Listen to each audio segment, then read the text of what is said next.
Hi everyone, Patricia Warby, Alchemy Therapies here, and I've got some things I wanted to discuss today about addiction, because this is something we're hearing in the news, particularly with opioid prescription medications. It's a really big issue here in the UK and also in America as well, where the pharmacological solution to chronic pain has been to give people larger and larger doses of opioid painkillers.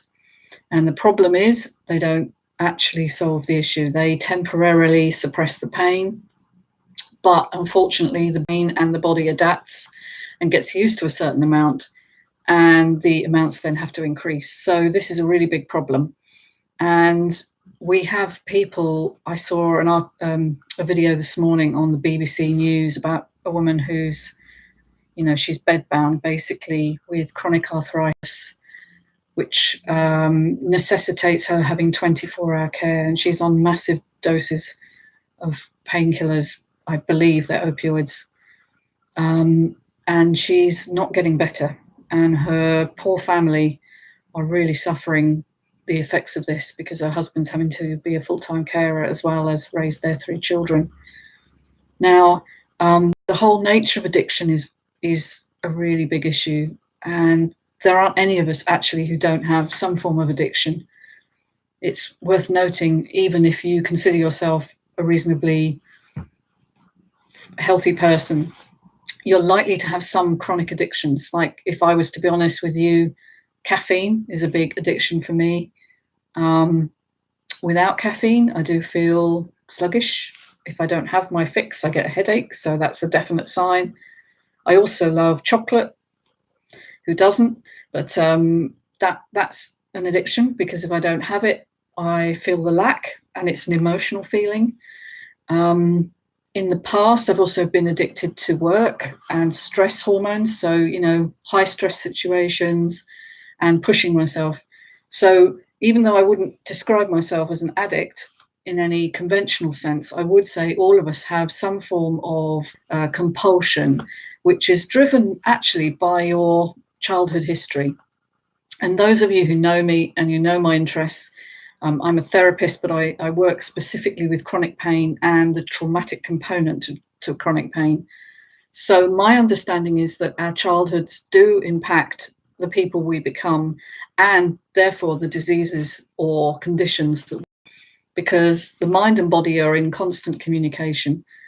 And the mind, when you're young, is immature. When you're born as a human, your brain is immature and it will adapt to its environment. And it's the deficits in your childhood history that tend to make the person you are. So, for instance, if your deficit is very early, if you have birth trauma or in the first year of your life, and what I mean by deficit is a developmental block, something that doesn't go according to plan, and threatens your sense of belonging or your sense of safety in a bodily sense. So birth trauma is a really big factor. So if coming into the world was difficult for you or your mum, that is recorded by the body. So that's something that will likely lead to shopping addiction, gambling addiction, these sorts of immediate gratification addictions. So there's a definite pattern there. Oh, and hoarding as well. Hoarding is a recognized condition now of addiction to keeping things. You'll know a hoarder if you ever enter their home, because it's full of so much stuff they can't actually exist. That you will see them create corridors between the piles of things in their home, and it's a massive problem, and it's not talked about. But it's very clearly related to an early life deficit, a lack of attunement, a difficult birth. Maybe your mum was depressed, or she had difficulties in her own life at that point. But this disconnect is recorded by you. And actually, that carries on throughout life. And I'm going to be doing more videos on this subject. And I'm going to be talking about one sort of addiction per session. So just to know that the condition that you develop is likely related to something that happened to you in childhood. And we call these adverse childhood experiences, or ACEs, and they're very, very important. It's not forgotten just because it's a long time ago. You consciously don't remember perhaps having, disconnect from your mother, but your limbic brain, which connects to your body, does remember for you. It's like a downloading machine. So there's so much that happens that's really important for you to understand, because the first step to healing is always knowing what has happened, having the knowledge first of all, and then having the tool in order to reverse the patterns that you develop, because these are learned responses. If your body learns that its needs can't be met, it perceives the world as unsafe. And this is a really big issue because it sets up a very heightened stress response, and hence cravings, food cravings, cravings for gratification, as we've said, shopping, gambling. You get that dopamine hit in your brain, which is very addictive. And that's really what you're seeking. It's not the thing that you've identified as solving your problem. It's the dopamine hit in your brain that gives you the sense of gratification and makes you feel good. It's a really great feeling, but unfortunately it's temporary, which is why you have to keep going and keep going and keep going, and addictions tend to get worse. Now, with chronic pain and opiates, obviously this isn't your fault, you've got ill, but it is actually your responsibility to look at what's gone before, and a good practitioner can help you with that. The current medical model doesn't respect this. It just says you've got chronic pain or you've got chronic inflammation, whatever the condition they've labeled, and they leave you pretty much in limbo with symptom suppression, and that's the only option you have. And as we know, the body adapts, so you end up needing more and more and more of the thing that's supposed to suppress the symptom.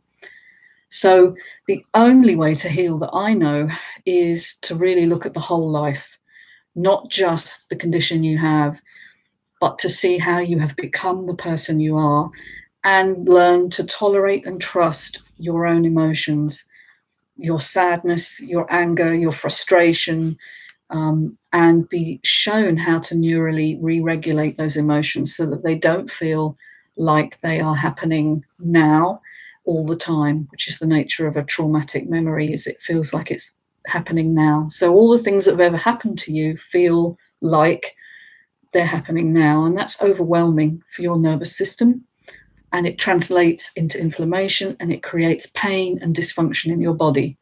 So there are many reasons why you need to look at your emotional health, and that's what I do. I help people do that. And that doesn't mean that I'm especially brilliant at regulating my own emotions. I have learned a lot since I began this work, but I need help too. And when I need help, I have to turn to practitioners that I trust, because it's very, very difficult to neurally regulate on your own. You do need a safe other, somebody that feels good to you. That's what the baby does with the mother in the first few months and years of life. And of course, if that's missing, your body registers that, as I've said. So there are so many ways in which development can be affected so that your brain perceives threat much more readily and creates chronic pain and chronic conditions in later life. If any of you are interested, just contact me. You'll find me on the web as Alchemy Therapies. I've also got my author page, which is Patricia Warby. See my Amazon page. I've written 3 books. I've written one on trauma. The second one was on the microbiome. And the third one, just out, is on the brain and aging. So how to transform your brain to make it age healthily. Okay, that's all for now. Be great to hear from you. Do get in touch. Do give me your views. Thanks a lot for listening. Bye for now.